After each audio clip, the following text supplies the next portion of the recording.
Welcome to the Seafood Matters podcast. I'm your host, Jim Cowie.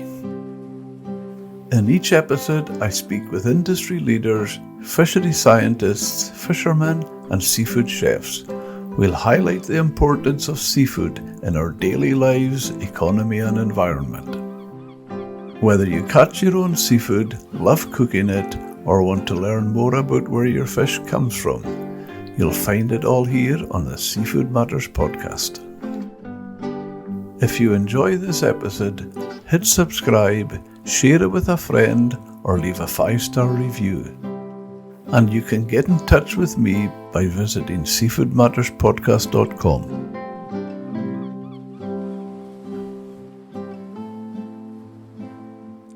Born into a Wiltshire farming family before moving to South Devon, in 1986, Adrian Bartlett went fishing as a deckhand and over time became a fully qualified skipper.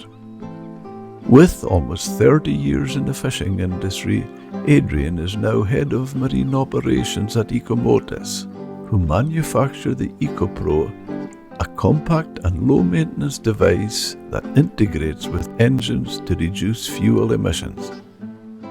Along with Andy Hunting, Adrian founded the Crabstock Boys, who toured the UK offering seafood cookery demos, including crab picking and fish filleting.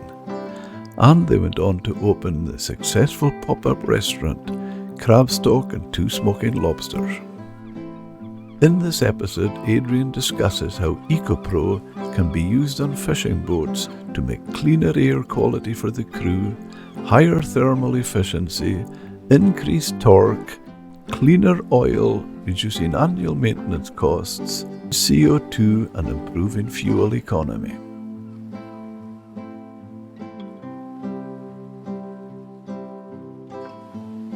Well, Adrian Bartlett, welcome back to Seafood Matters podcast. Thank you. It's great to have you on the show.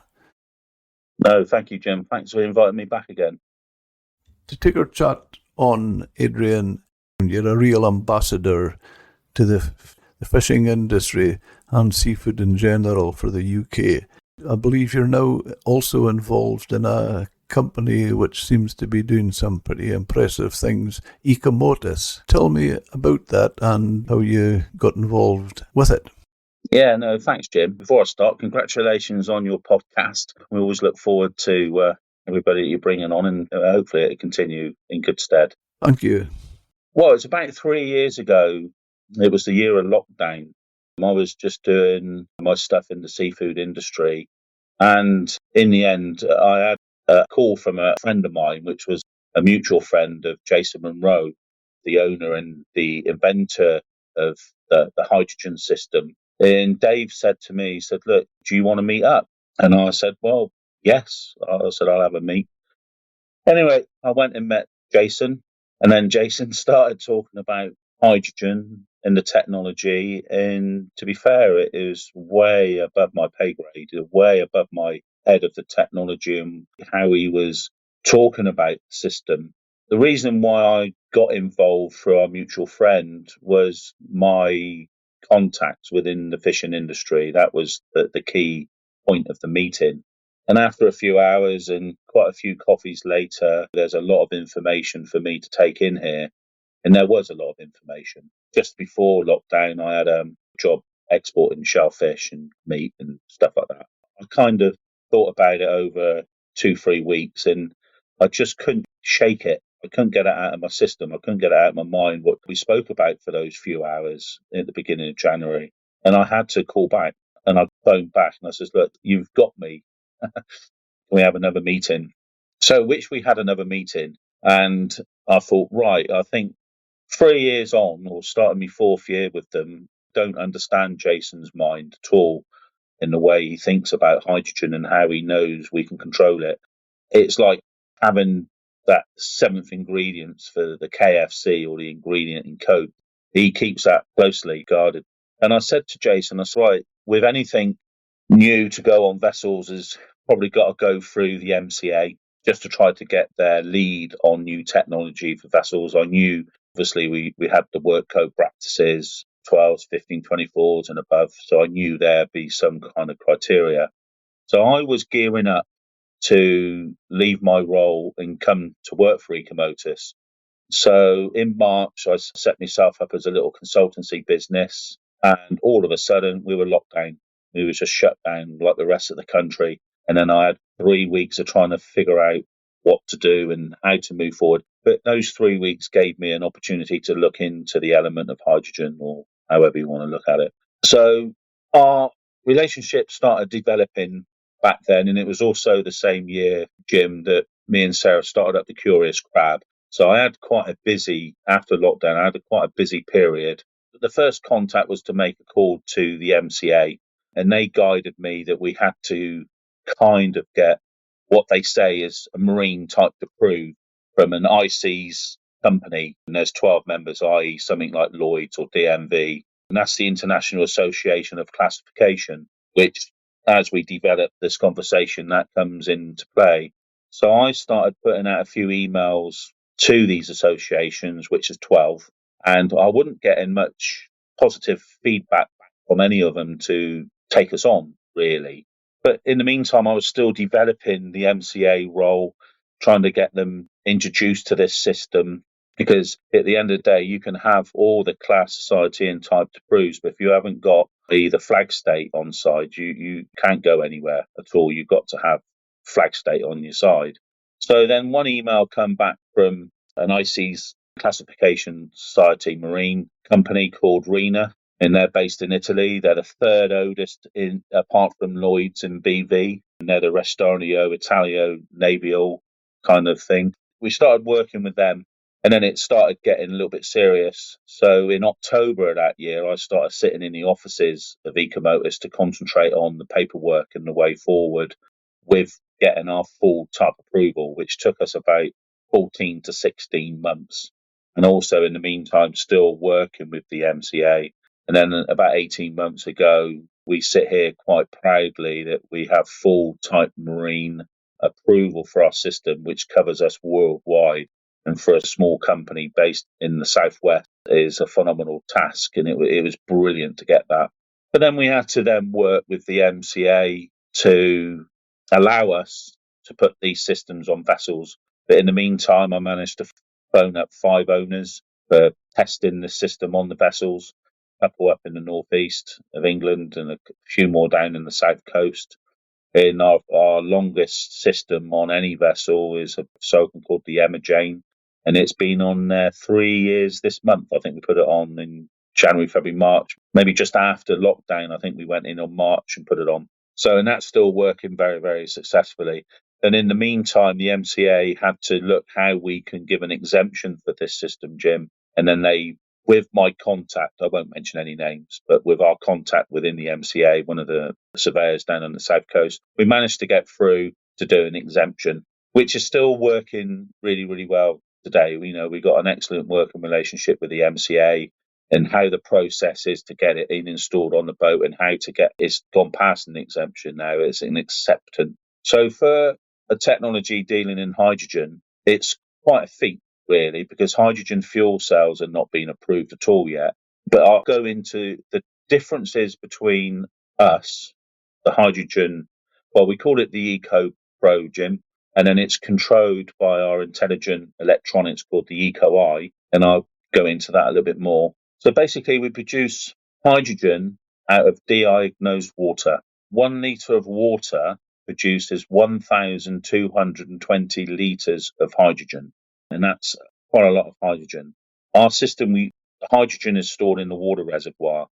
We produce hydrogen through an electrolysis process, and that's been around for donkey's years. I'm led to believe in World War II, Churchill put hydrogen on our tanks to make them go further. So the technology of producing hydrogen's been around for a long, long time. But it's how you control the hydrogen going into the engine. We don't inject it in the engine. It goes in naturally under negative pressure through the air filter, and then it just breaks down the carbon chain inside the combustion chamber to make the explosion more complete, to eradicate the diesel and the petrol going into the engine. Our system, we separate the oxygen away from the hydrogen. And the oxygen that we produce goes into atmosphere, into the engine rooms, or wherever the EcoPro is installed. It's usually in the engine rooms, Jim. And yet again, further on, we don't disrupt any builds or anything like that. And then we control the amount of hydrogen by listening to the engine. Well, there's three ways we control the production of hydrogen. It's through a knock sensor, or we can read off the CAN bus, or we can read off the flow meter.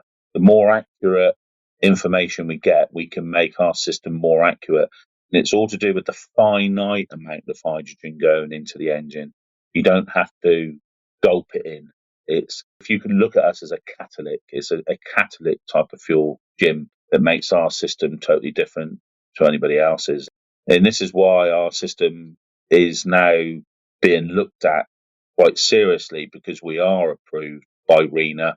We've got other class societies looking at us now to look at us to approve us. One's DMV and one's Lloyd, who we contacted nearly 2.5 years ago, but they're showing us interest now, because it's not easy trying to get any vessel to net zero without complications and difficulty. So this is where it gets a little bit more difficult when we're trying to promote the EcoPro.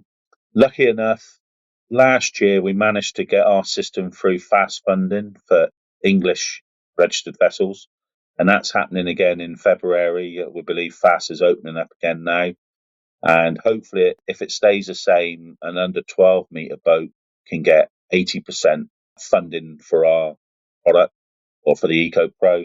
And if you're over 12 metres, depending on your grossings, you can get up to 60% or 50% of funding.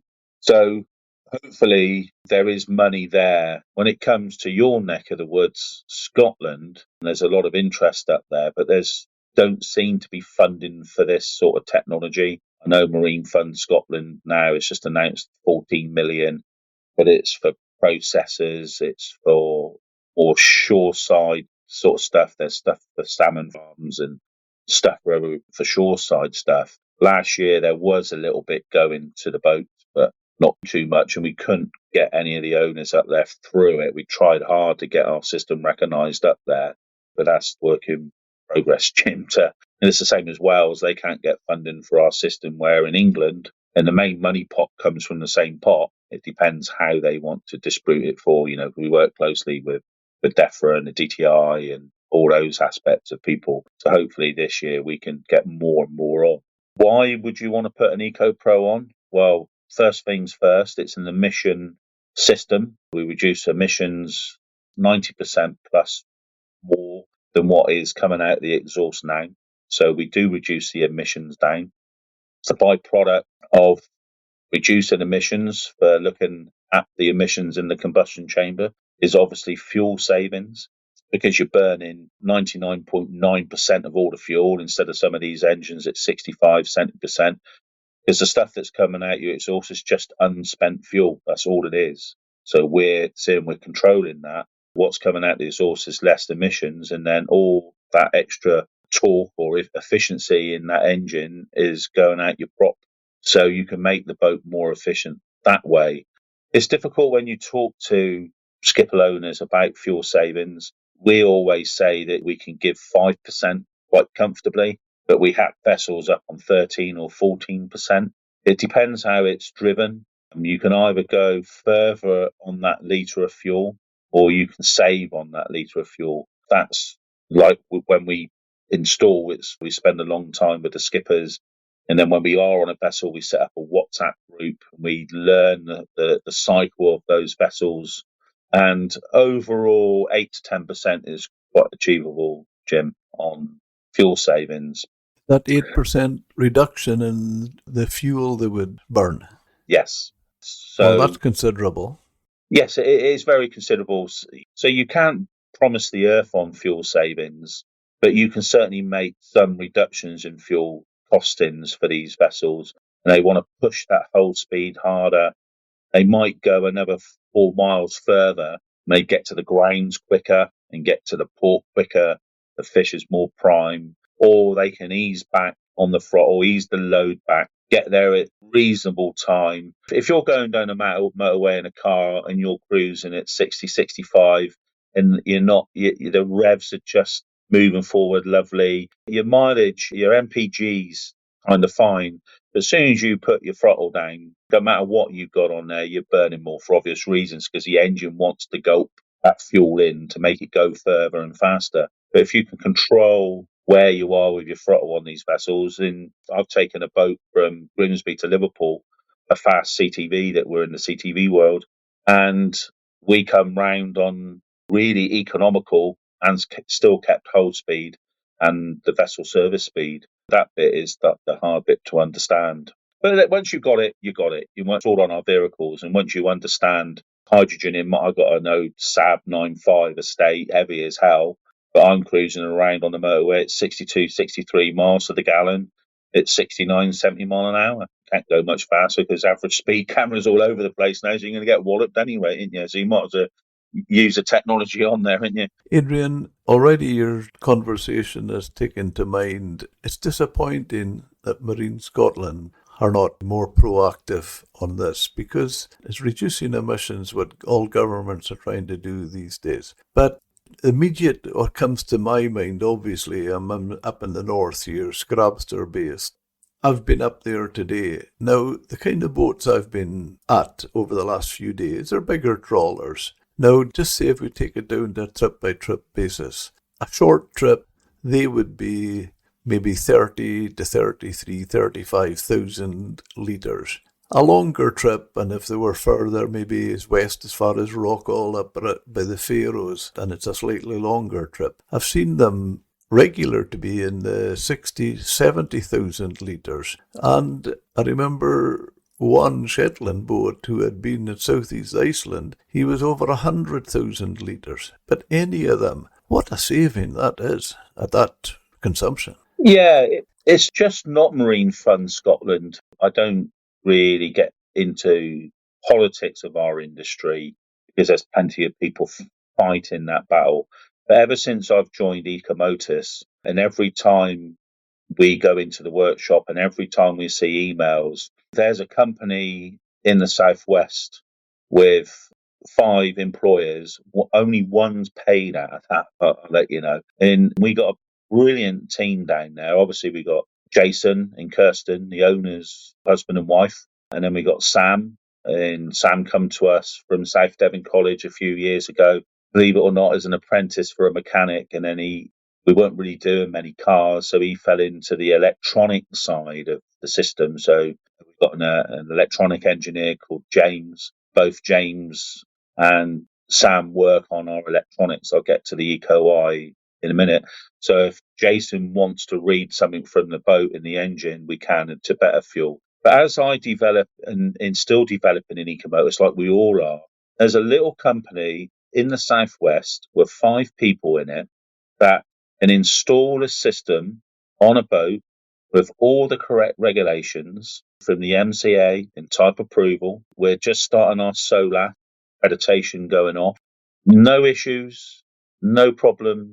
And there's loads of money being chucked at innovation to reduce emissions and to look at that. And I sit on so many calls and meetings about all this. And I can remember sitting on a call a couple of times up in Scotland, one in Glasgow, online here, the same speakers, the same people. And there was a call we sat on the middle of this month, and they're still saying the same thing. They're still trying to find a way forward. Well, it's not so much frustrating Ecomotus because we just get on and do what we got to do. But there was and I'm not going to mention names, but I was sat somewhere once and I heard innovation pays the invoices. And I had to chuckle at that because there's loads of money out there in the pot, if you can find it, for innovation and R&D. But when there's technologies like us for the fishing industry, there's certain gear technologies for the fishing industry, there's certain beam technologies already for the industry. There's loads of really good innovation for our fishing industry around the UK to become more efficient in catching the fish, to reduce the carbon footprint per kilo per fish. And there's no money to help them to pay the invoices, because these technologies are not cheap. Yes, we've made inroads in the UK under FAS and hopefully the infrastructure fund in that starts. And we were successful last year getting quite a few boats through it. And yes, we had to work hard because usually you got to put 3 quotes in. But lucky enough, they accepted just 1 quote. We're the only company, I could safely say, in the world legally can put hydrogen on a vessel, or let's say a catalytic hydrogen system, not fuel cells. But I think it's all right chucking money at innovation, like what they've just announced another 14 million up your neck of the woods, isn't they? But there's nothing going to the boats. It's going to other aspects. And I totally 100% agree that the whole aspect of the fishing industry, if it's shoreside or the fishing boat, got to have support. That's not a problem. But the trouble is, if we don't support the vessels and the boats, we won't have shoreside. So if the boats don't go to sea and catch the shellfish and catch the fish, there won't be no processors, there won't be no fishmongers, there won't be any transport because there won't be any market. So what we keep saying to when we have some calls, it's if they've set aside that hypothetically £1 million for innovation, well, just put 20% of that so the boats can afford the innovation. So that's a real big point across the board. If we don't support the efforts of these boats, shoreside won't succeed anyway, will it, Jim? I'm a wee bit concerned, Adrian, that are you actually expecting politicians to accept logic? Do they ever, Jim? Do they ever? Well, I don't think well, so. They don't. We talk to politicians all the time, local people, local MPs down our neck of the woods, and not being rude to any of them, they kind of fall on deaf ears. There's money there to support this industry. No two ways about it. Okay, it might get a little bit sticky because there's a general election happening this year, but there always will be money in. But then if you can stay, there's another company that we work closely with, won't mention it, and they've got a fantastic idea of bycatches and nets, but can they sell them to the industry? Because there's no money to support that tech to go on those boats. Like us, we've waited 6 months to FAS open up, and now we're trying to push hard that you can go and get at least up to 80% or 60% over 12s. Payback period, if you get 50% funding for our system, and if you save the fuel, your payback could be as little as weeks, months, not years. And then all the money that you're saving on fuel, you can put in your back pocket or pay the crew a little bit more or put more into the investment of the vessel. Like one boat in the southwest is saving 800 quid. We've had a couple of case studies done by Seafish. So if people want to read the case study on the Crystal Sea and the Emma Jane, just go to the Seafish Authority and have a look. But that's still 800 quid a week saving on fuel where they can invest in the business, invest in the crews. There's not much technology that support that. In the meantime, when they steam out, they're not really doing much pollution either because their engines are quite clean. a point as far as Scotland is concerned that doesn't help. There's been government money from Westminster, and it's working well in England, where small businesses, I think it's small and medium businesses, get a massive, big help. I think it's as much as 50 to 60% help with their rates. Now, obviously, that takes in a lot of the hospitality industry, restaurants and fish and chip shops and things like that. Now, not that I'm trying to make you feel that your battle is even greater, but Scotland, Scottish government got that money from Westminster for that, but they haven't given it to the industry. It's been used somewhere else. Our industry is just as important of putting food on people's tables, if it's in your road restaurant or if it's wrapped up in newspaper or it comes out of a supermarket and you're cooking it at home. We're providing a food source just like the farmers. And now, surely, we've got to protect our food source if it's fishing or farming. Surely we can't keep importing. They're trying to import meat in from Australia at the moment. Yes, we got to have free trade because the majority of our seafood does get exported. But I've always tried to say that we just try to keep a little bit back in the UK, really, instead of importing a bit of fish from wherever. Let's just use the fish that's landed on our four shores. I don't really want to hark on about Marine Fund Scotland too much. We all know where it is. I do. Yeah, well, I'll support you on that one. But funny enough, when we had a conversation just earlier, I've looked on my emails and I found some old emails from Marine Fund Scotland back in 2022. Okay. And what they were said to me in the email about what they're putting out is happened again now in 2024. So they've not moved forward at all in where they want to go and spend their money, which is why can't they go and support not just with our technology, fantastic technologies are out there. Why can't they support the boats? As I said earlier, if the boats are not at sea catching, there's nothing shoreside anyway. So it's just not about the skippers and the owners and crews. It's a 7 or 8 or 9 people shoreside. It's dependent on that boat to go to sea. So there's a massive knock-on effect. If, like, you've got massive storms up there, they're all tied up. By the time the first fish starts hitting the market, say the weekend or next week, this week, there's 9 or 10 people not working. There's no fish. Imagine if that boat don't go to sea ever again. That's 9 or 10 people out of work, shoreside. So we've got to protect the boats as best we can across all difficulties of the industry. Or we won't be talking about this. Your podcast won't exist. Who are you going to interview on your podcast if there's no fishing industry? So it is important. And I think Scotland has got to start spending money in the right places. We used to have a rule of thumb which has not changed all that much. You're going on there about 8 or 9 people out of work. It'd be a lot more than that because our rule of thumb used to be for every fisherman at sea, there's between 6 and 7 jobs on the shore. All the different people involved, servicing fishing boats and working on the retail side and delivery side. It's 60 to 70 jobs that are lost altogether. Yeah, that's what people don't realise. Cornwall Seafood, they've done a monetary exercise on the amount of fish that's landed in Cornwall and about the people and the value of fish coming into Cornwall. When you read, I can't say any numbers because I can't really remember the numbers, but it's in over the hundreds of millions of pounds it generates for the Cornish community and the workforce of the boats landing in Cornwall. And it's a phenomenal amount of people that rely on our fishing boats for going to sea. By the time we always talk about one of the boats up there, you imagine that one crab being landed in Crabstock, how many people has touched that and processed it, say by the time it got to a table in London and it's served in Knightsbridge. It's even down to the waiter or waitress putting it in front of somebody. It's a huge supply chain to get that one particular crab wherever to the table or wherever it needs to go. It's ticking every box, Adrian, because on a health point of view, we're talking our product is low fat, high protein. It's in the superfood bracket. So if we were to maybe help the cause, because we have a healthy listenership, which includes people in the ancillary and the periphery of the fishing industry as well as hands-on. So how do we get other people involved to make that happen where they do get assistance to look at your hydrogen?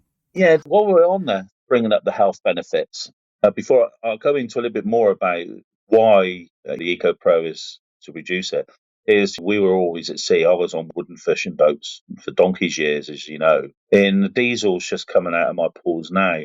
But seeing we're burning, it's like the bleach, it kills 99.9% of the germs. Our system is probably utilising the total burn inside that combustion chamber.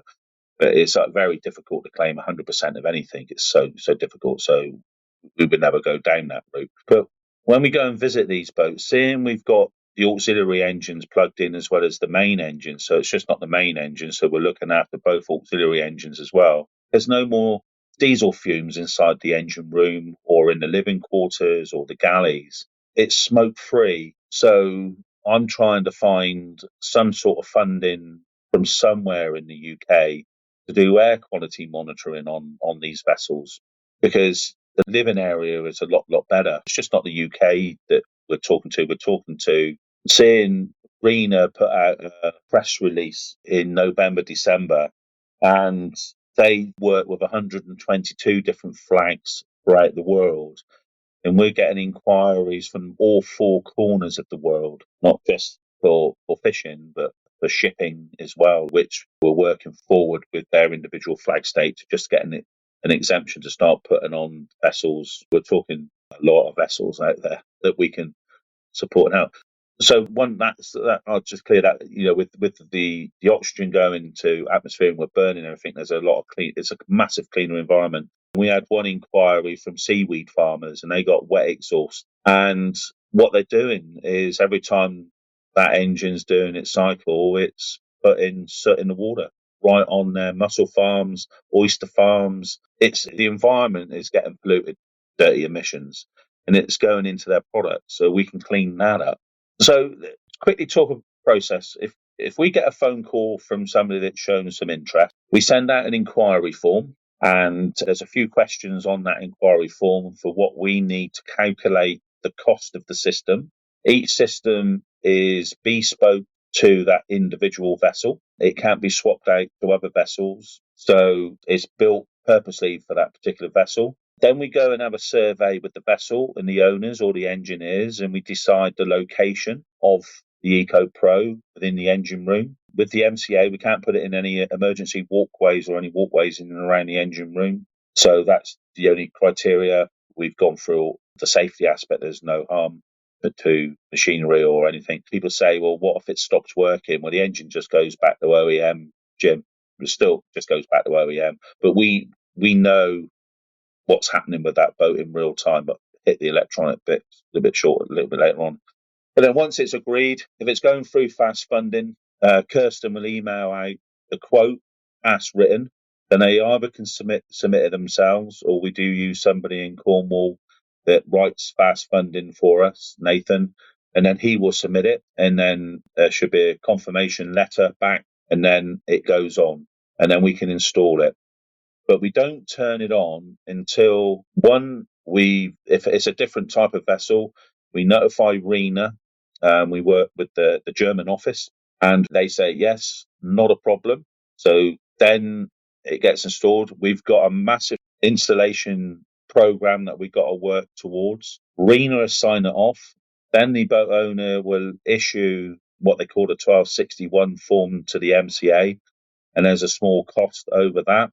The MCA will sign it off because it's been agreed between the MCA and RENA over the EcoPro. If RENA's happy, the MCA will be happy, and then it gets turned on. And then with that, our system is so compact and uniformed, it doesn't disrupt any engine room. It'll always fit in something. And then they can start getting the benefits from it. I'll quickly touch on about the electronics, because the electronics, the Eco Eye, is so important. It gives Sam, James, and Jason total control over that vessel, about the production of hydrogen after learning the system. But we just don't read the engine. We read in loads of parameters. There's loads of safety devices put in. We've got thermo switches, thermo probes. If one cell overruns and goes above temperature, it shuts off and another cell takes over. So it's self-monitoring itself, Jim, that it's purely safe. The owners that get a dashboard, they can't change any parameters like Sam and James can do and Jason can do, but they can see then on the dashboard, on their mobile phone or on their laptop in the wheelhouse, that we're producing hydrogen in the right amount. They can see the ups and downs of it all, and they can look at it and they know it's working. With that, we link into the boat's Wi-Fi so we can get real time back. If not, we might put a dongle on there. But once the boat's set up, in the office, we got a massive TV screen of all the vessels and tractors and trucks that we got. And then there's a flag that comes up that's something happening. And then it's so simple because we can see something's happening before they will. We never know. And most vessels are using a litre of water a week. And that litre of water is probably costing 30 or 40p. That's all they need to the initial cost. The running costs is about 40p a week to run, Jim. So it's so cheap to run. It's unbelievable once it's paid for, not in the hundreds or thousands to run. The only equivalent to us is like what they call SCRs and AdBlue systems, and you've got a couple of boats up in Scotland running it, the Zenith and one of the others, and it's costing them about 10 grand a year to run that system on that boat for the AdBlue cost. And they put costs more diesel to run because it's putting load on the engine, but that's a different ball game altogether, Jim. What's that again? Sorry, were that two boats? The country on January 21st of the year of lockdown, it's in the oceans around the world now or coming up and will be coming up and is in now. There's certain areas like LEZs or ULEZ for cities. So the English Channel, the North Sea, and if you're east of 4° west up in Scotland and 5° west in Cornwall in the English Channel, you're entering an international maritime organisation, Marpole Annex 6 Tier 3 area. Okay, so basically it's an emission zone.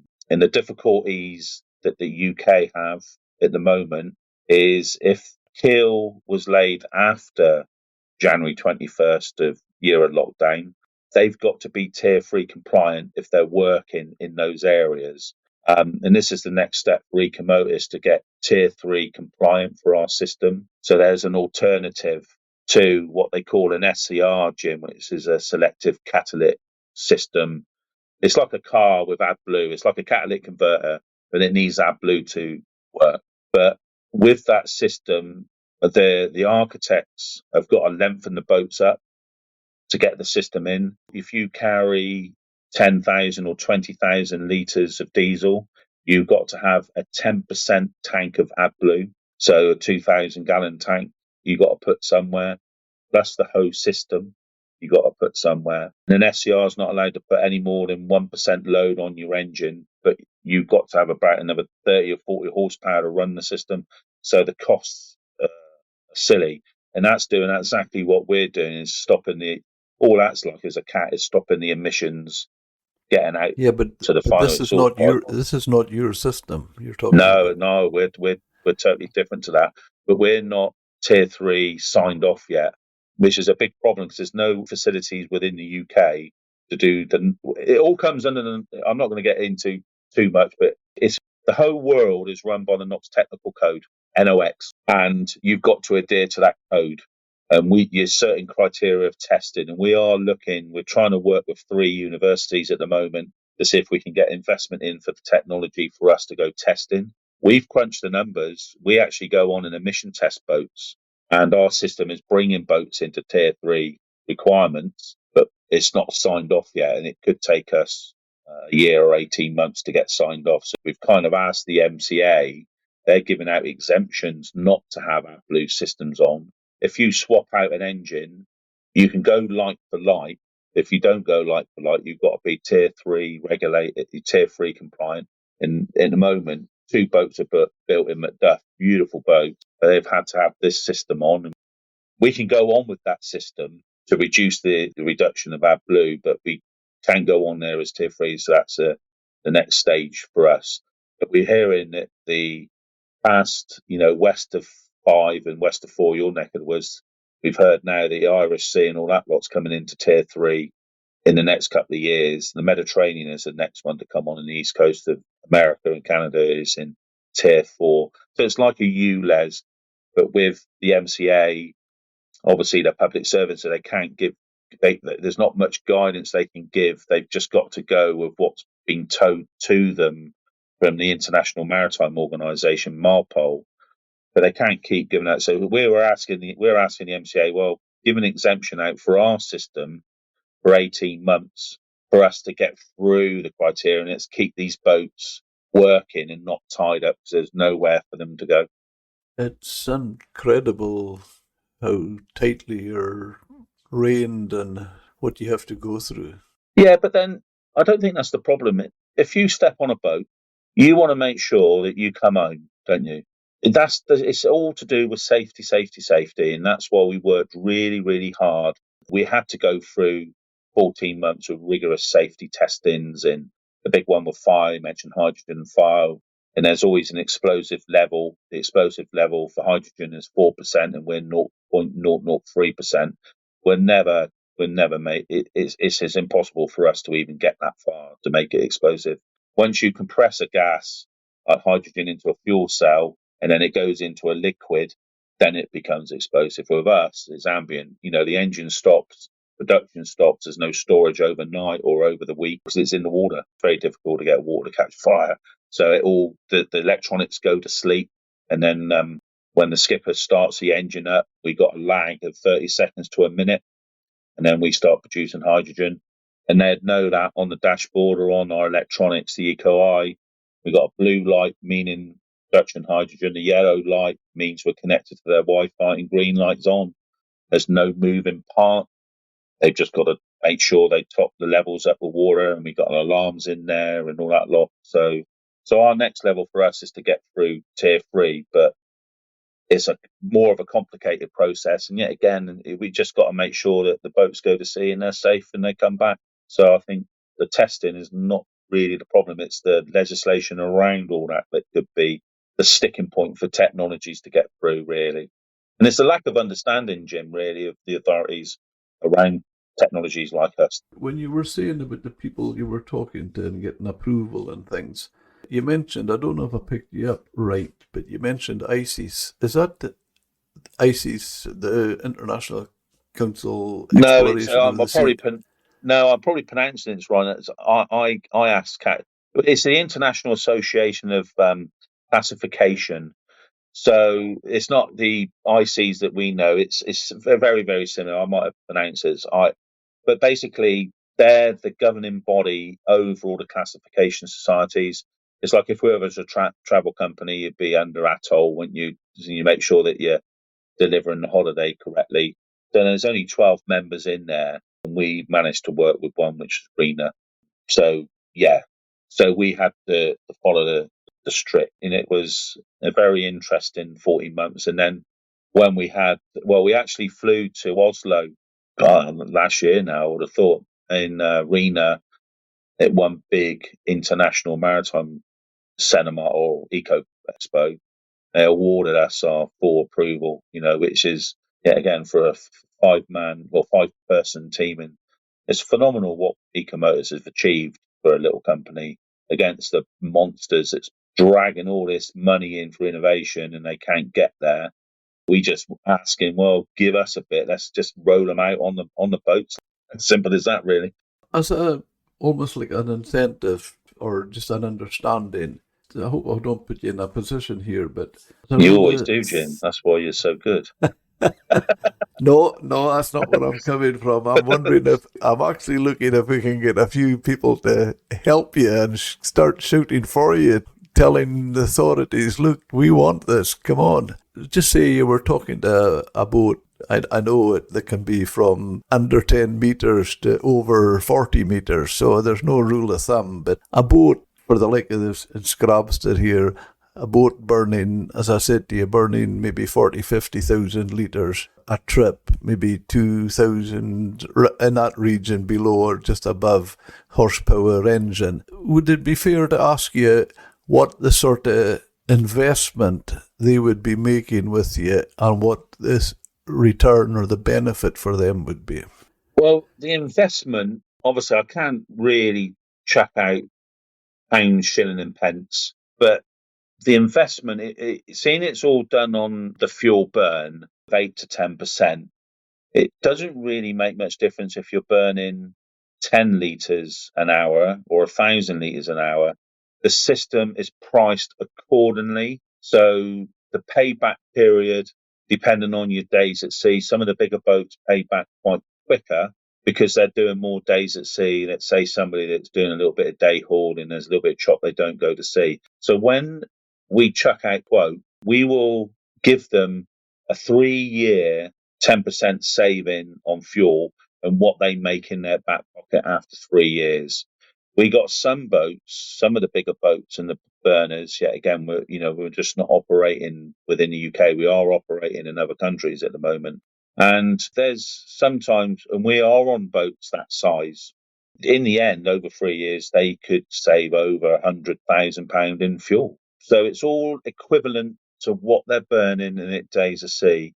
And that's the beauty of it. Once the system's paid for, say they get funding for 50% or 80% or 60%, that fuel is theirs. We don't ask them for a percentage of the fuel savings because we want the investment to go back into the vessels to keep them going at sea.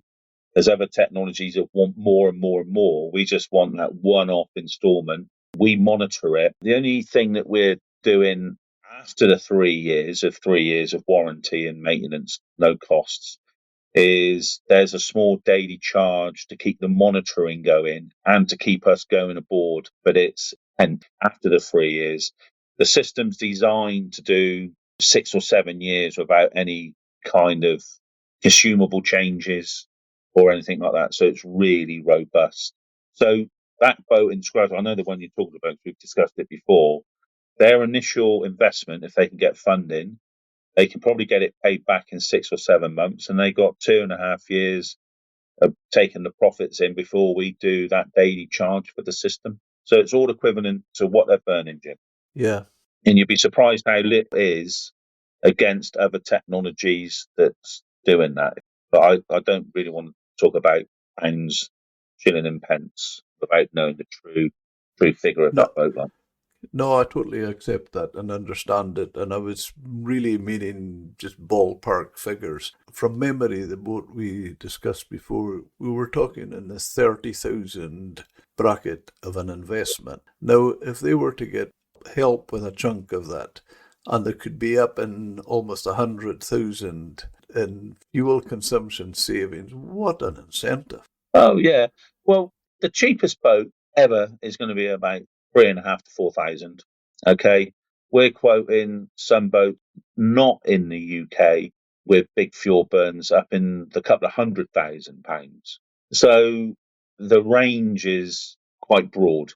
And I imagine an average fishing boat in the UK, say the bigger boats are up in and around the 30, 40, £50,000 mark. Some will probably be more, some are less at 10 and 9, 15, 16. And that it's not one EcoPro fits all. It is bespoke to your vessel, which is a massive gain because then we work to them. But yeah, you're right. If you take an investment, it's like if people go on the case studies of the Crystal Sea, he got fast funding. I can't remember. Within 22 weeks, he's paid off the other 50%. And there's no other device out there, Jim, that once it's paid for, you're making money from it.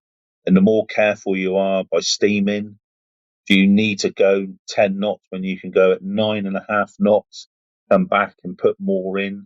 We used to go around at 6 or 7 knots any rate on these old wooden bikes. If we got to 9 knots, we thought we were 100-meter champions, getting up to 9 knots. So speed, yeah, a massive incentive. And all they got to do is just top it up with deionised water at 30, 40p a week. There's certainly an incentive. It's really disappointing that you're finding such difficulty for the Scottish government to accept this because the amount of money they're firing into clean energy by their way with renewables is so it doesn't make any sense why they don't back this, because this is cleaning the environment. It takes to my mind, Adrian, one of the things that you should maybe look at doing if you're wanting to switch the Scottish government on is come up with a device that involves sticking a windmill on the top of the wheelhouse. Yeah, put a solar panel up there. put a full-bladed, yeah. Or we can turn the prop into an underwater turbine. Look, there you go. Look. And then we can feed the power back up to the EcoPro. It's just not the marine side, transport side's the same. We was involved quite heavily in COP, or when it was in Glasgow, what was that COP 26? Was it COP 22, COP 26? I can't remember. And we was working quite closely with the Glasgow City Council. We are talking to Scottish Power, but they're always trying to find the end goal. They all want, I've been trying to avoid this word for a long time during this hour, Jim, but they're all trying to find electrification and battery. That's what they want to end up at, but they're not going to get there quick. Lithium-ion batteries, we know, are brilliant, but they're unstable under charge. At the moment, insurance companies are having difficulties insuring vessels with EVs on the car carriers, as I've had 3 or 4 catch fire. I'm led to believe now if you bought an electric vehicle, you're not allowed to park it be more than 10 feet or 15 feet away from your house because your house insurance is void now. Electric scooters and bikes are not allowed on public transport anymore. So they've got a long way to go. And I think it'd be brilliant. It'd be marvellous. You've got Hans up there with his electric boat in phenomenal. He took it off his own back to electrification his boat, and you take your hat off to the man. It's brilliant. It does exactly what it needs on the tin. He got a small grant, but it cost him six figures to do it, and it's a small little 12-meter boat. So there is places for it, and we're not against batteries because one of Jason's sons, Dylan, is actually in Brunel University looking at battery technology. That's what he's at university for, because I think it will come. But in the meantime, all these innovations and all these people working and putting money in for innovation and not looking under the noses of what's there now that can be achieved now. And that's the hard bit. And when I sit in front of owners or we go somewhere and we price it out, and they got to scratch their head thinking, right, okay, the government wants me to go cleaner. We've got 2050 marine net zero targets to hit. How do you help me pay for it?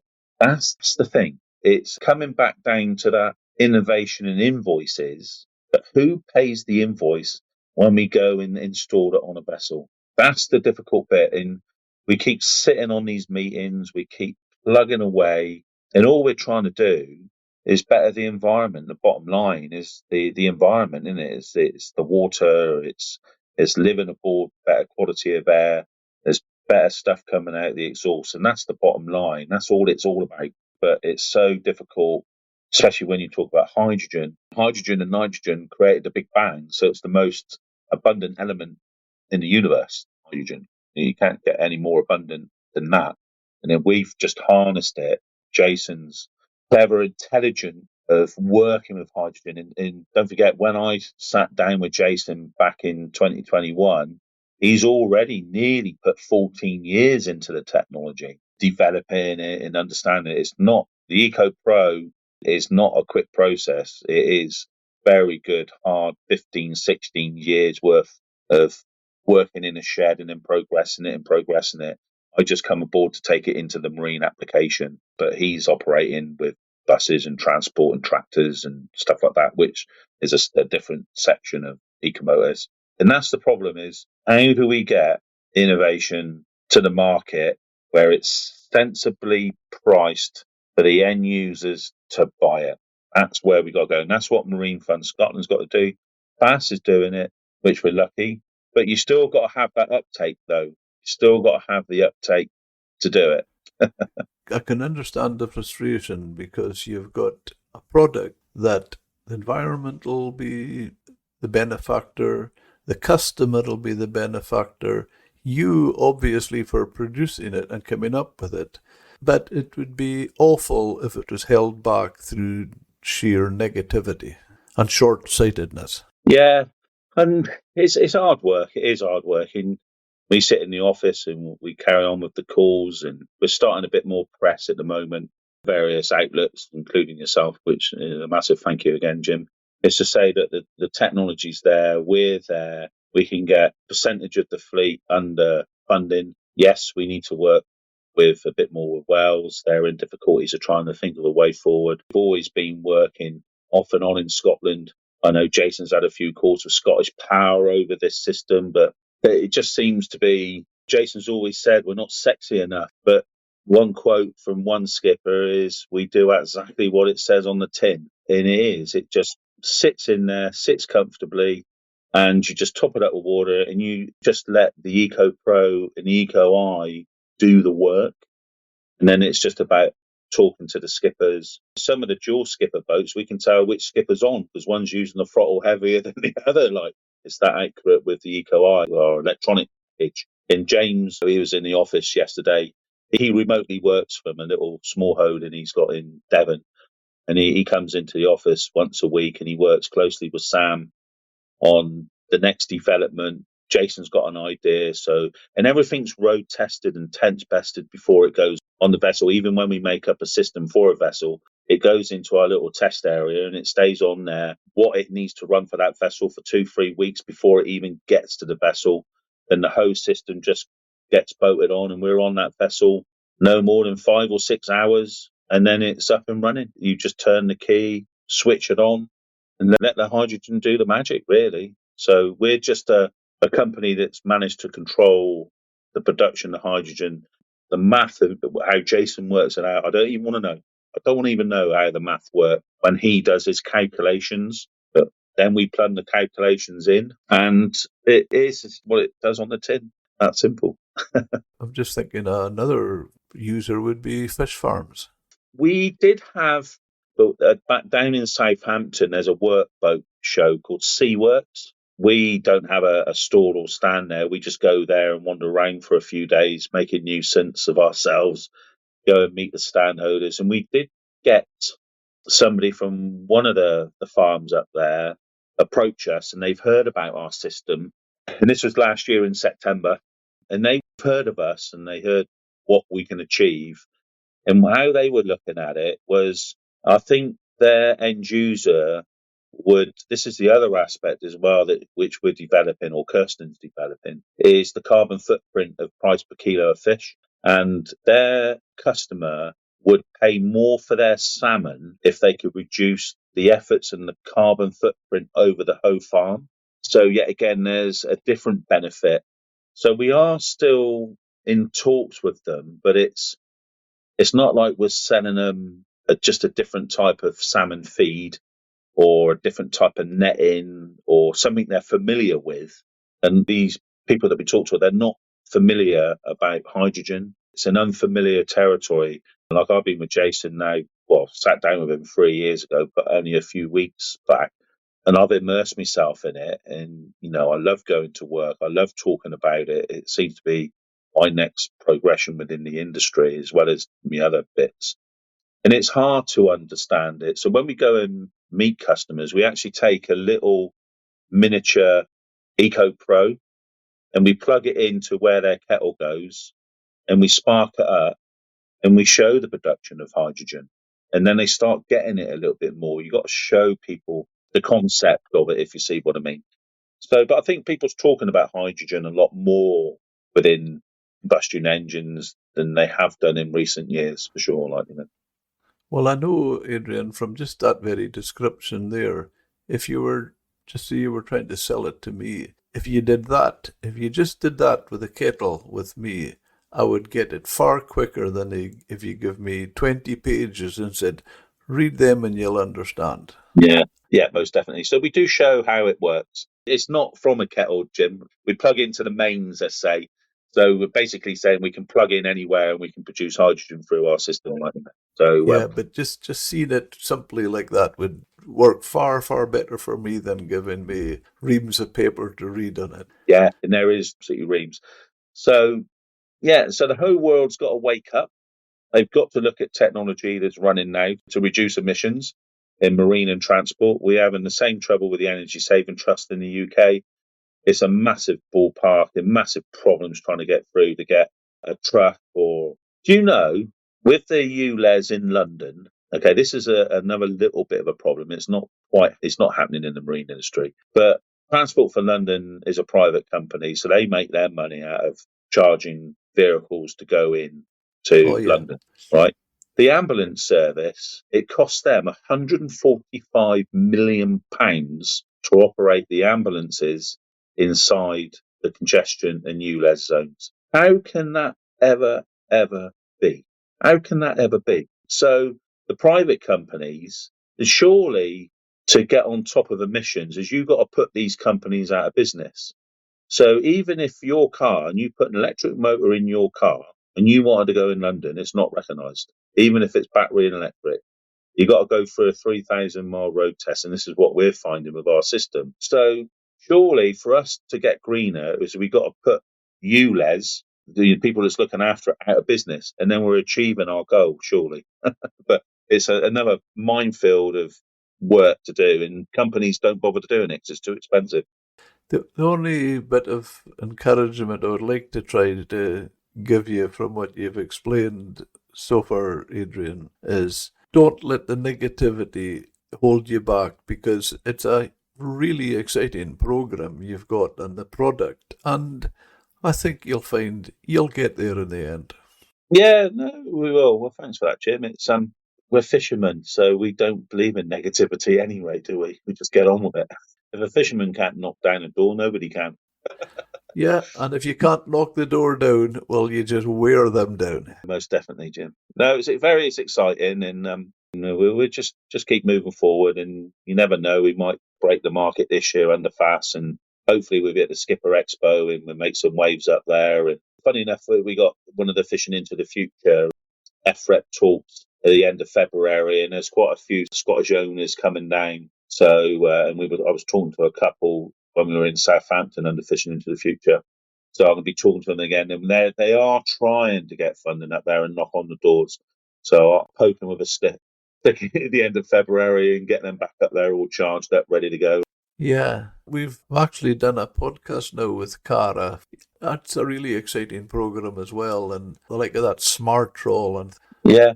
I wasn't going to mention Smart Trawl, but I work closely. We know them really, really well. But yeah, again, he's having the same difficulties of trying to get invoices paid. So there's got to be a change on where this money goes and how it filters down through to the industry. Car system, why wouldn't you? Like Smart Trawl, why wouldn't you?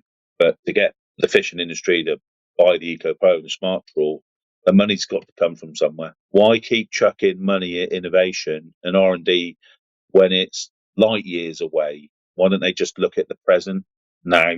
That's the biggest thing. Look what's around them now. They all know other technologies about. We get talked about all the time, but they don't seem to be trying to support us or try to support, the technology getting on these. Like the Sunwing, found out there's good reduction in fuel and effort with the Sunwing beam technology, but I'm only led to believe there's one boat in the UK with it on because it's vast amount of money. But just don't get it why they just don't invest in the boats and the fleets and the technology, and then we all might have a successful future ashore, mightn't we? you say where the money comes from, you know the well-known saying, it all comes out the cod end. Yeah, no, it does. It does. You're right. It does. And that cod end is getting harder and harder to make every fish out of that cod end to do its work in supplying and looking after everybody. There's a massive squeeze on that cod end all the way around, isn't there? So you're right. We've got to protect that cod end, don't we? I was selling a boat in Crabstock Fish Market, Adrian, and he had a nice shot of monkfish. Auctioneer was on holiday and I was standing in for him. He came up to me after the sale, said, "Thank you very much, Jim. You did a fine job there. I'm pleased with the price." Now, that price for that monkfish, Adrian, was, most popular size was just say about 212, £215 a box. The smaller size was 182. So averaged would have been slightly less than £200 a box. The crunch came, Adrian, when he said his leasing cost of that fish was £115 a box. So the leaser was getting 115. The catcher, who was paying fuel and everything else, was getting about 75 to 80. Yeah. It's not right, is it? No, I don't know. It's just ridiculous, isn't it? Fisher people, or fishers, how you want to call them, or fishermen now, they deserve everything they get. The tough times should have been dealt with years and years ago. It should be the good times from now. I know, okay, COVID coming away and fuel is their biggest cost at the moment, as we know, but that's a little bit outside of our control. But then now there's NGOs attacking the fuel subsidies. Why are we getting fuel subsidies? So, the industry's battling it from all aspects. And a skipper now is not just a skipper catching fish. He's got to be a scientist. He's got to be a carpenter, a mechanic, an engineer. A He's got to lawyer. study everything, can he? Yeah. It's a different ball game now, all the way round, isn't it? Well, obviously I'm retired now, and I met a friend of mine I worked with in my days, and he says, I never thought of it before, Adrian. He says, we had the best of it. We both agreed. Little did we think then that it was the best of it. I know. I think you're right. When we used to be at sea in the 80s and 90s, it was just go to sea, catch fish, land, come home, maintain the boat. Now it's so difficult. I wouldn't want to be a skipper now, I don't think. It'd be so complicated. I don't think my mind could handle it. It's tough. It's tough. It is tough. Adrian, tell our listeners, what are all the benefits in this system? Well, Jim, the benefits of the EcoPro on vessels, there's numerous benefits for the system. Obviously, firstly, is the main reason is to reduce the emissions coming out of the exhaust stack or the wet exhaust. We're an emission company. So that's the first benefit. And over the years, we are emission testing boats before and after, and we are reducing the emissions considerably across the whole board. Everybody goes on about NOx and SOx, but obviously the parts per million, the dirty stuff, is the one that we reduced to 90%. So there's the first. What the company is all about is reducing emissions. But how we reduce emissions is obviously with hydrogen in the combustion chamber, which gets negatively poured in through the air filter. So people think of injection hydrogen. We're not. We're ambient. It's just natural pressure, no storage. But when the hydrogen is broken down the carbon chain and burning all the fuel, that is helping the emissions. But the byproduct of us burning all the fuel is fuel savings. Seeing we're burning all of the fuel, the percentage before the EcoPro not being burned is just what comes out your exhaust is unspent fuel. So you're wasting that. So what we're doing is with that process, we're giving fuel savings. Now that will vary on various size vessels, conditions, skippers, whoever's taking the boat at the time, tide, winds. But we always say about 5%, but we've got boats up to 13 to 14%. But we can advise the skipper how to utilise the extra efficiency that engine's given to the gearbox and to the prop. You can either go further on a litre of fuel, or you can just reduce the throttles back, reduce the load a little bit back, still get to the grounds at roughly at the same time, and you're saving fuel. If you're going uphill, you're using more fuel in your car as you are going downhill. So the system is like always being downhill. But with that, seeing the hydrogen is burning all of the fuel, what is happening from that moment onwards is carbon, that you're not getting any carbon buildup. The carbon is being burnt. Seeing the fuel's being burnt, there's no carbon. So from the immediate startup, the hydrogen is going around stopping the carbon buildup. Well, that then starts eating away at the carbon in the engine. So, i.e., there's companies are going around say they can carbon clean your car, and they stick the system on with various different gases, and they rev your car through because catalytic converters get blocked up. They might not go into regen, like the SCRs have got to go into regen on these vessels. So we're stopping it, and then we're reducing the carbon because it chips away around the valve seat, the valve heads, the top of the pistons, and it's cleaning the hose system out. When they say, I didn't know this, but I've always thought, well, they say, oh, we'll stick a carbon clean on your car for an hour.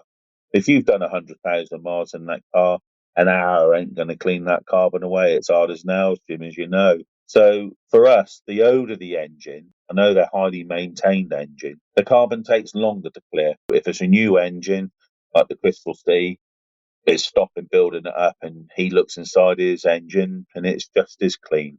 With that, then, there is the oil in an engine is there primarily to lubricate, and it's there to take carbon away.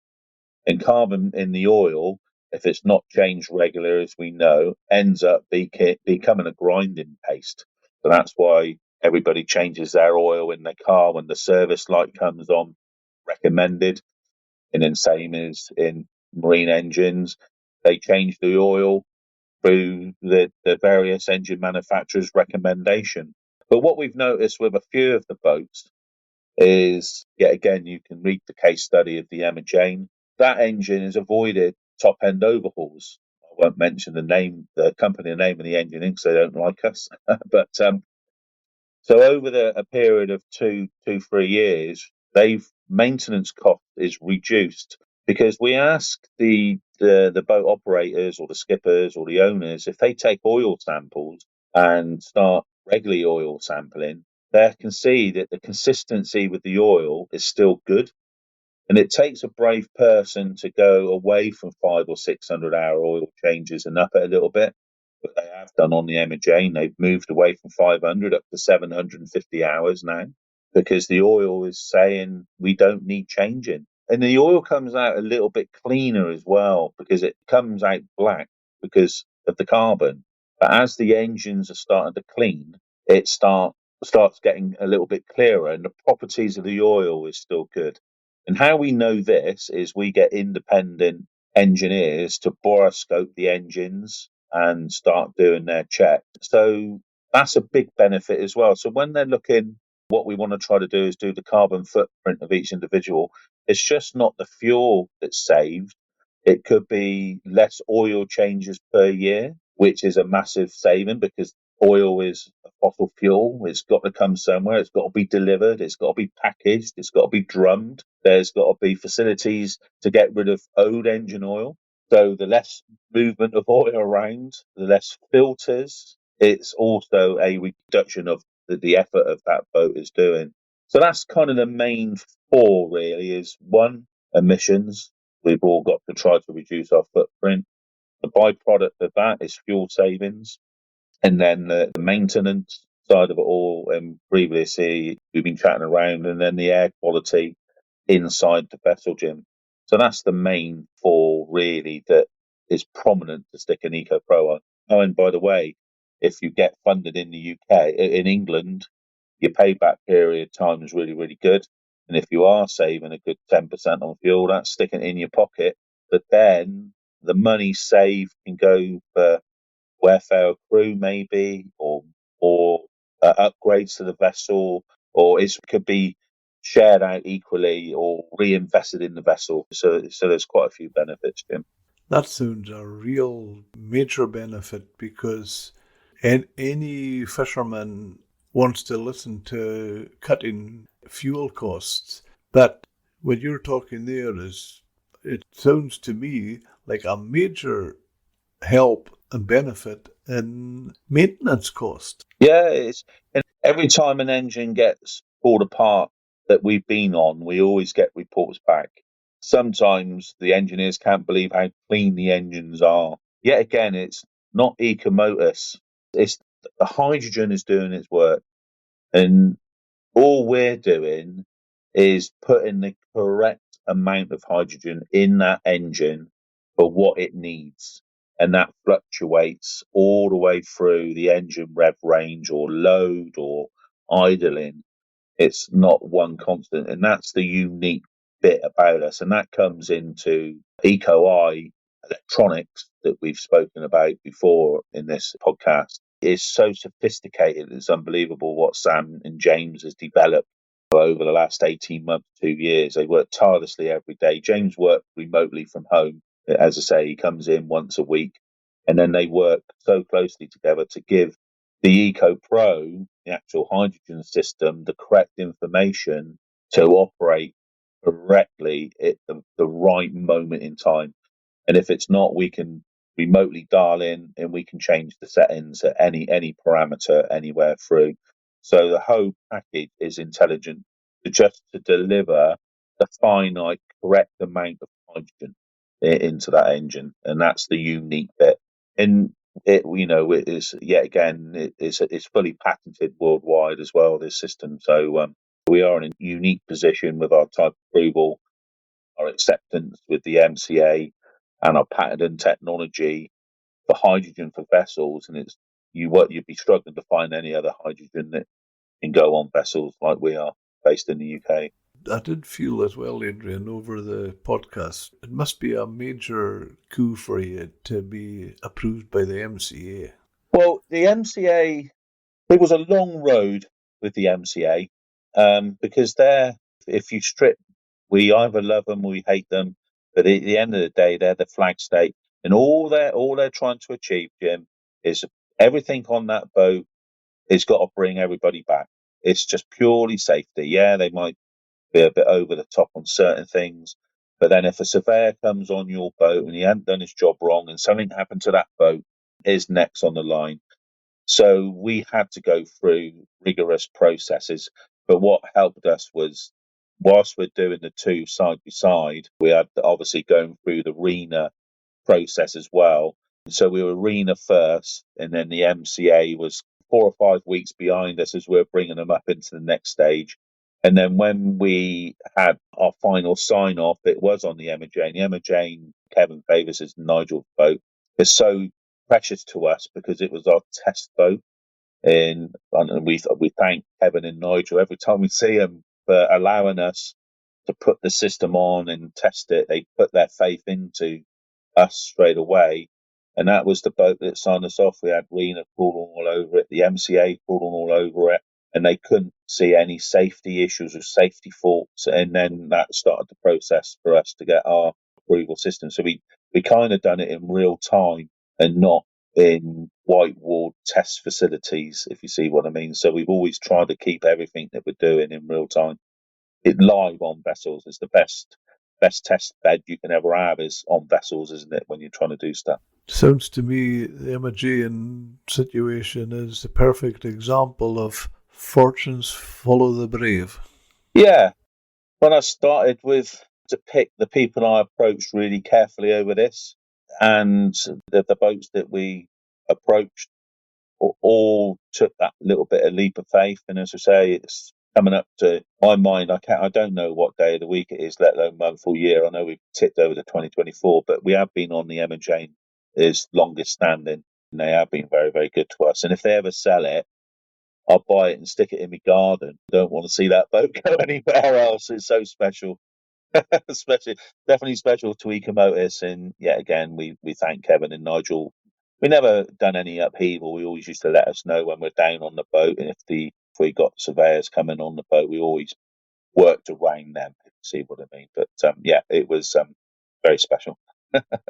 Yeah, it sounds like a real ticking all the boxes, ticking it for fishermen, cutting their costs as far as expenses with fuel, oil, maintenance, and it's also getting them because the reduction in the carbon footprint, that's coming to us anyway. Yeah, no. See, when they say net zero, can we actually get to net zero by 2035, worldwide 2050 in the marine application? It's going to be extremely difficult to get to net zero. I personally think it's very difficult. There's so many factors there. But then if we can reduce the footprint of vessels like now, surely that's going a long way to work towards the final answer of net zero in the marine application. I think it'll happen on land a lot quicker. Because if a battery runs out, you just stop where you stop, don't you? If a battery runs out at sea, you are in a world of trouble, aren't you?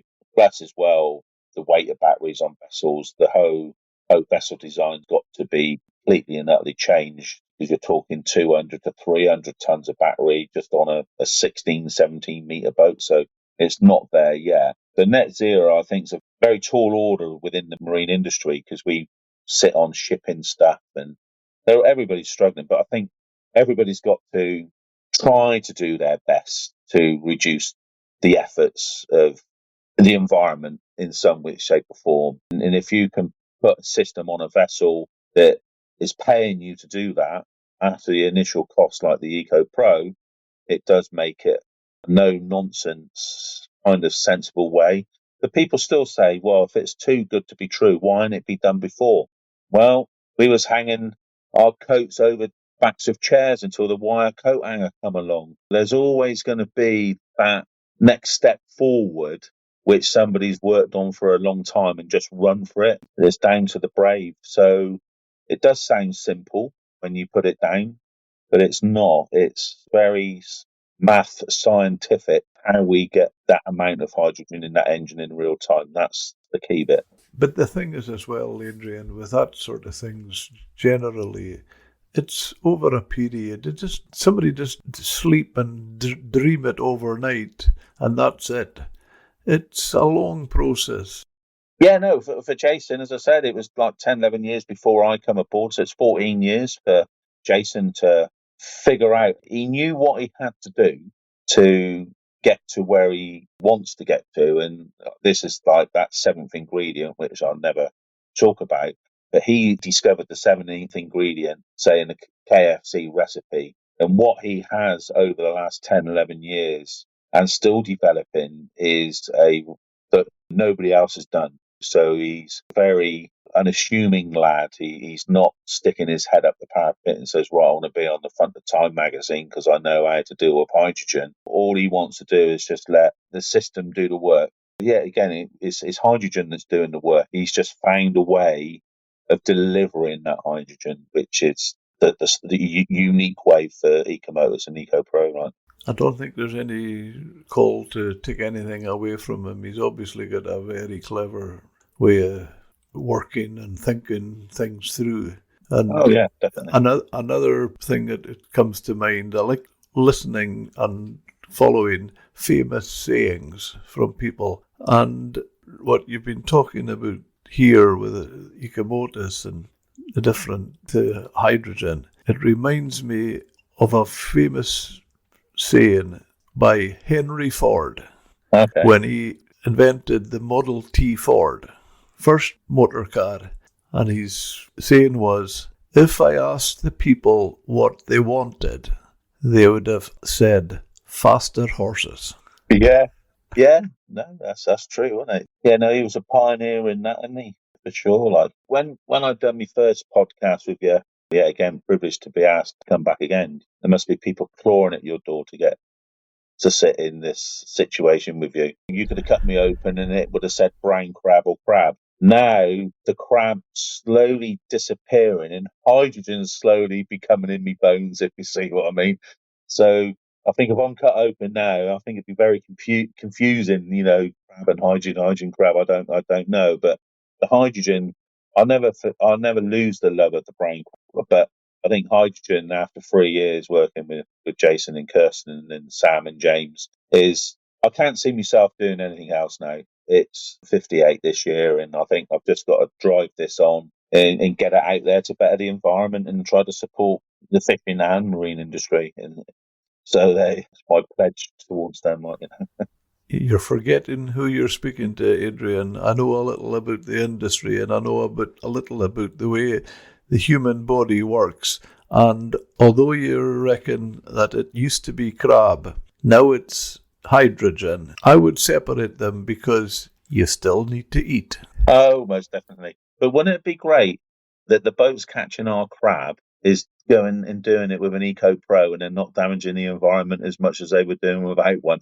Wouldn't it be great? That would Well, be, that would, then you could say, I've got there. yeah, yeah. I only take me crab off the Emma Jane when I go down and see it because I know it's been done cleanly. Yeah, well, and I'm quite sure that'll be appealing to a lot of like supermarkets and people like that too. I think that's got a selling point as well to their Yeah, well, product. it comes back down to that. I know the company that's approached us up in Scotland with the salmon farms and all that lot. It's moving forward, but it's not moving forward as fast as I think they think or what we think. Yet again, we spoke earlier about it, and we that it's funding up there. It's funding in Scotland that needs to be sorted out to try to get these systems on really. And we've spoken before about it all, but what's the point of having all this brilliant innovation and you can't do anything with it because the end users can't afford to pay for it? We said before, innovation will stop, and we can't afford to have it to stop because that's what keeps the world going around. But if companies like us, and as I mentioned, smart tech, if that stuff can't be sold within the industry, what's the point? What is the point? You've got to get the industry to buy in. And when you're talking about hydrogen, sometimes it's a little bit more difficult to talk about than sticking the latest Bruno radar on there or the latest navigation system. And the OLEX is because that's tried and tested. It's always been there. But when you're talking about such a brand new project and hydrogen, and then they're getting bombarded from the government that you've got to reduce your efforts, and then you've got the NGOs going on about the carbon footprint of that kilo of fish is high, how can we reduce it and all this lot. But if we can reduce the footprint of that vessel, that goes down towards the reduction of the carbon footprint over that kilo of fish. And it takes multiple different aspects to go and do that. And the biggest one we know is obviously bottom fishing and fuel. That's the two they pick on. So why don't we give the bottom fishers a reduction in the carbon on the surface to counteract some of the ridiculous claims that the NGOs put out there, I think the special thing for me in a project like this, and I always think it's a winning combination. There's all winners and no losers. It's not like you're coming up with something that's better than somebody else, so they're going to be in trouble. You've come up with some amazing product that's going to see to you. Your fisherman is going to reduce his expenses. He's still putting his wonderful product available to the housewife. So that's all winners, and the environment's winning as well. So it's all winners and no losers. Yeah, you think that, but it's still trying to get that message across, isn't it? That'll come. See, one of the biggest things that we struggled with, we got no competitors, and we've got no comparison. If we were sat here and I'm trying to sell you triple glazed window, you've got a marketplace where you can pitch your product at a sensible price to go and get your house done. And that could be, productivity and efficiency that you could do it cheaper.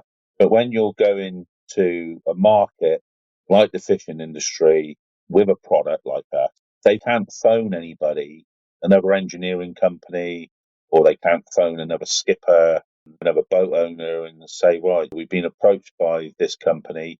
How's it working for you then? What model or make you got on there? They can't do that. So for the word to spread, there's always got to be that goodwill with skippers to pass on that information. And a few of them have publicly done articles with us, and a few just want to get on with their life and just keep going with the system. So there's still got to be a lot of work on that aspect. But you're right. I can quote Dave Stevens saying this with the Crystal Sea. Larry's going to be doing something through the gaps, and he said it does exactly what it does on the tin. And it does exactly what we tell it, or what's on the tin. That's what the EcoPro does. Yeah, what's on the label is what they get. What you see is what you get. Yeah. Well, that makes it very positive as well. You're not trying to hide anything, or I think it's a positivity all over it, Adrian. And I do think, okay, it doesn't happen overnight because it's so new, but there's another way of looking at it. There's nothing can stop it. Yeah. No, that is right. Look how long it took to get rid of the capstans to slaves. Until the new generation come in, the slaves become the normal way of holding in a pot, and it was always a capstan before that. So, not saying that we need a new generation to bring EcoPro into the industry, but technology sometimes take a little bit longer to get within the industry. But once it's there, it's there. It's a mainstay, and that's what we would like. As I say, we've got nobody chasing our tails to come into this marketplace. There is other companies similar to us, but they're just in transport, and it's a really an archaic system. It's no control over it, where the Eco Eye controls it very intelligently. Another thing I feel fishermen, boat owners, I'm sure you'll have come across it yourself. We all have. Anybody in business has. It reaches a stage. Can I afford it, or can I afford not to have it? Yeah, no, there's boats been O&R in for 18 months. Well, they've just lost money over the 18 months by not having us on there. So they're losing. It's a product that can go on a boat, and after it's paid for, even if you stuck 30 grand's worth of OLED systems in your wheelhouse, that's not going to give you payback. Okay, if you use the smart trawls or the sun wings, or you repitch your prop, or you put a bogus bow on there, and you're reducing your effort, yeah, you're going to get a payback period on it and all this lot.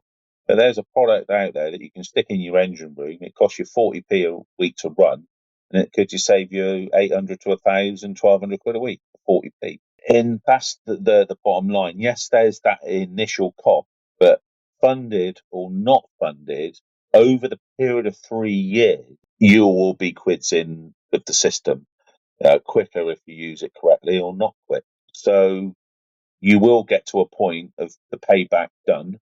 And if you can do that within the 3 years of warranty of the day it goes on that boat, and you do it in 6 months or a year, you've got 2 years worth of the savings before we go into our small minuscule daily rate to keep the same service towards that vessel for maintenance and for monitoring. So in every boat that we've had on, is even the biggest boats have done it in 8 months, 9 months without blinking an eye. And it's not like we're trying to sell something like those SCRs in the AdBlue system, Jims, where it's costing you money to do it. You've got to have more horsepower in your engine. Well, does that mess up your KVA quota system? They're not allowed to put a percent load on your engine, but how do we know that? No, because it's quite closed doors on it. And you got to go and buy AdBlue to run alongside your diesel, and you got to have 10% of the volume in a tank to whatever you're putting in diesel, as we said before and earlier, and it's costing you money. It's costing you money to have that on, do exactly what we can do, where you can save money and make money. Yeah, and I believe as well, am I right, Adrian, that you're coming to the fishing exhibition in Aberdeen, so you're going to be there if somebody wants to speak to you. Yeah, we're planning to come up. I know it's the beginning of May, so I think we're going to come up to do the awards ceremony on the Wednesday evening, probably coming a day. And we like with Sea Works in the Skipper Expo, we're just going to wander around really. We're not in a position to go and buy a stand at the moment, if you see what I mean. So we didn't make it there last year, so we will get there this year. So we will be wandering around.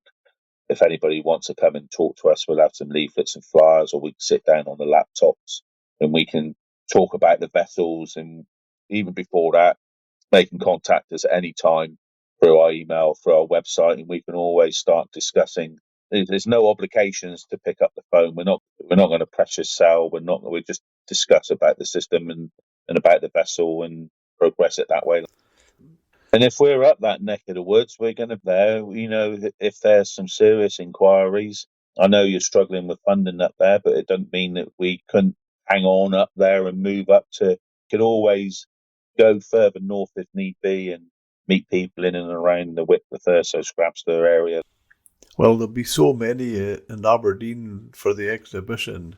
You would probably see them all there. Yeah. Well, if you're A there, good you lot can of point. them. If you're there, I'll bring up the crab sandwiches from the South Coast, and then you can point them out. That's pretty good to me. That sounds pretty good to me. Or we get Buzz to bring some inlet, and you can drop some down, and I'll pick them at the show or something. The only problem with Buzz, if you told him to keep 5 or 6 crabs for us, we would end up with 20. Yeah, good. Top Yeah, guy. Yeah. So that's another podcast there coming in there. But no, we will be at the Skipper Expo for sure to meet up and have a chat. I think Jason and Kirsten, so that'd be good. Excellent. Adrian, we'll just close up now. I've really enjoyed the conversation. I thank you so much. No, thank you. Before we go, I would just like to ask you to tell our listeners, how can they find out what you're doing and get in touch with you and see where would they go? Yeah, no, thank you for the opportunity, Jim. Well, the website is www.ecomotus.com. And then obviously there's no obligations of inquiring at the EcoPro, and then the email is info@ecomotus.co.uk. Kirsten usually picks up the emails, or they can find Ecomotus on social media, LinkedIn, Facebook. I think we're Instagram, or they can find me, Adrian Bartlett, and I can always pass on. I've got my own email, adrian.bartlett@ecomotus.co.uk. So there's various ways, Jim, for people to inquire. We're not hard selling. We would talk and discuss the process and guide them through the process to get an EcoPro installed on their vessels. So there's numerous ways, Jim. And I take it through your website, do we be able to, is that updated so they would be able to follow what you're doing and where you're at? Yeah, there's quite a few drop-down menus. So you can see the vessels that we're on. We've got a carbon calculator, how many carbon we're saving. Because every 1 litre of fuel saved is 2.64 kilograms of carbon not being released. That's what a litre of fossil fuel produces. So there's loads of information on there. There's articles about us and the awards we've won, not just the Fishing News Award. We won the Sustainability Awards. We've been finalists and all sorts of people. So the website's a great point, and there's obviously the contact form on our website as well. Excellent. Thank you very much. Good luck with Marine Scotland. Well, I'll leave that to you, Jim. Maybe one of your next persons on the podcast is somebody from government. There you go. There's a challenge for you. Thank you for listening to this episode. If you liked it, hit subscribe, share it with a friend, or leave a 5-star review. And if you want to speak with me, visit seafoodmatterspodcast.com.